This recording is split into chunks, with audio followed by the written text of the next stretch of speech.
नमस्कार दोस्तों, चलिए जानते हैं बिहार की हर छोटी बड़ी खबर को सिर्फ 5 मिनट में। उससे पहले आप इस वीडियो को किस जिले से देख रहे हैं कमेंट करके ज़रूर बताएं और साथ ही में चैनल को सब्सक्राइब जरूर कर लें ताकि बिहार की हर छोटी बड़ी खबर सबसे पहले आप तक पहुंचे। तो चलिए जानते हैं बिहार की सारी न्यूज को। बिहार में अवैध निर्माण और अतिक्रमण के खिलाफ बुलडोजर मॉडल लागू कर दिया गया है। जमीन सर्वे के बाद प्रशासन ने सरकारी जमीन, तालाब और गैर मजरूआ भूमि के कब्जे हटाने की कार्रवाई तेज कर दिया। पटना से लेकर जिलों तक अवैध निर्माण गिराए जा रहे हैं। पूरे बिहार में नए प्रशासनिक नियम लागू किए। इन नियमों का उल्लंघन करने पर जुर्माना के साथ जेल भी हो सकती है।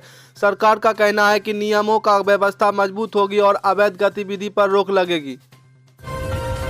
महिला को रोजगार योजना के तहत 2 लाख मिलने की खबर चर्चा में। हालांकि सरकार की ओर से साफ कहा गया है कि यह राशि सीधे नकद नहीं बल्कि रोजगार के आधारित पर सहायता के रूप में दी जाएगी। पात्र महिला को ही इसका लाभ मिलेगा।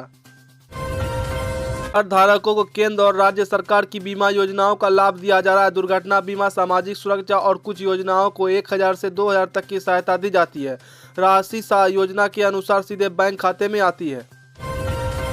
बिहार सरकार ने वृद्धा पेंशन राशि में बढ़ोतरी की है। अब बुजुर्गों को पहले से ज्यादा मासिक पेंशन मिलेगी। इससे गरीब और असहाय बुजुर्गों की महंगाई और दौर में राहत मिलेगी और उनकी दैनिक जरूरतें पूरी होगी।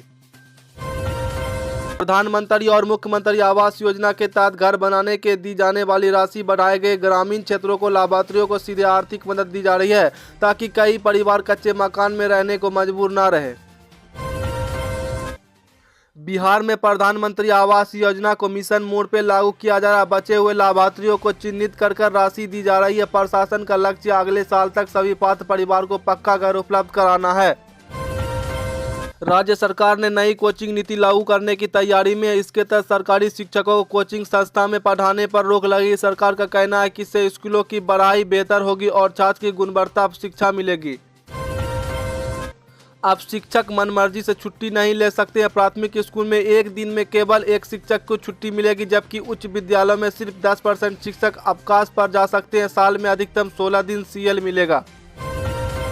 मेट्रो के प्रायोरिटी कॉरिडोर के बाद अब अन्य स्टेशनों पर काम तेज हो गया। मल्लाहारी, पकड़ी और खेमनीचर स्टेशनों का निर्माण मिशन मोड पे चल रहा है। जल्दी पूरी लाइन शुरू करने का लक्ष्य रखा गया।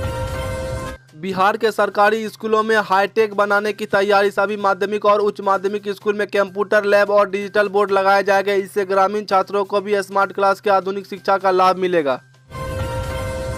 PM विश्वकर्मा योजना के तहत सिलाई रिटेलिंग करने वाली महिला को 15,000 की सहायता दी जा सकती है। राशि सीधे बैंक खाते में भेजी जाती है ताकि महिलाएं आधुनिक टूल और मशीन खरीदकर अपना रोजगार बढ़ा सके।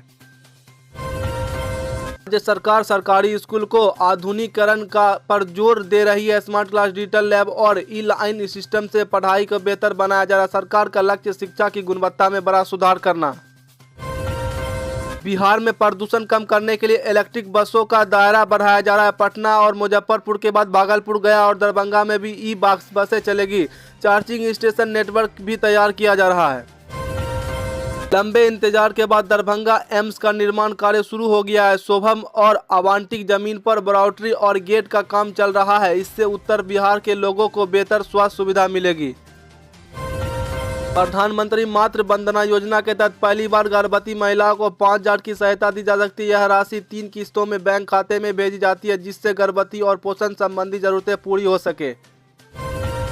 बिहार कैबिनेट ने सत्ता निश्चित 3 योजनाओं को मंजूरी दे दी। यह योजना 2025 से 2030 तक लागू करेगी।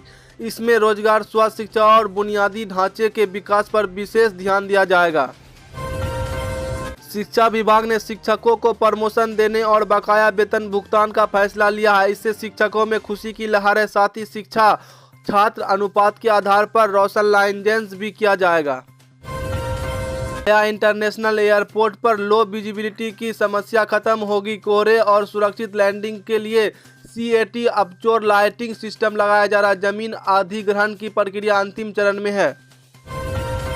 के कैशियर में बन रहे विराट रामायण मंदिर का दूसरा चरण शुरू हो गया। यह मंदिर दुनिया का सबसे बड़ा रामायण मंदिर होगा। इसके पूरे होने से बिहार की धार्मिक पर्यटन में बड़ा बढ़ावा मिलेगा। जमीन सर्वे के बाद बिहार में अतिक्रमण हटाओ अभियान तेजी से है। सरकारी जमीन, तालाब और सार्वजनिक संस्थानों के अवैध कब्जे हटाए जा रहे हैं। पटना हाईकोर्ट का निर्देश, यह की कार्रवाई राज्य भर में चल रही है। ग्रामीण इलाकों में स्मार्ट प्रॉफिट मीटर लगाने का काम तेज कर दिया गया है। बिजली विभाग ने कैंप लगाकर शिकायतों का समाधान कर रहा है। सरकार का दावा है कि इससे बिजली चोरी रुकेगी और सही बिल मिलेगा। सरकारी स्कूल में डिजिटल अटेंडेंस की व्यवस्था सुधार रही है। शिक्षकों और छात्रों को ऑनलाइन हाजिरी से उपलब्धि और उपस्थिति बढ़ेगी। हालांकि दूर दराज इलाकों में नेटवर्क की समस्या अब भी चुनौती बनी हुई है।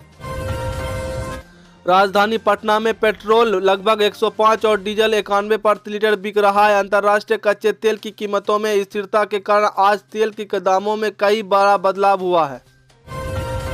भागलपुर स्मार्ट सिटी के तहत नया ऑटो स्टैंड बनाने की प्रक्रिया शुरू हो गई है। तिलका मांझी बस ड्रॉप के पास बन गए इस स्टैंड का जामा की समस्या कम होगी और यात्राओं को बेहतर सुविधा मिलेगी। तो दोस्तों आज के लिए इतना है। फिर से मिलते हैं एक और न्यूज़ वीडियो के साथ। तब तक के लिए बाय।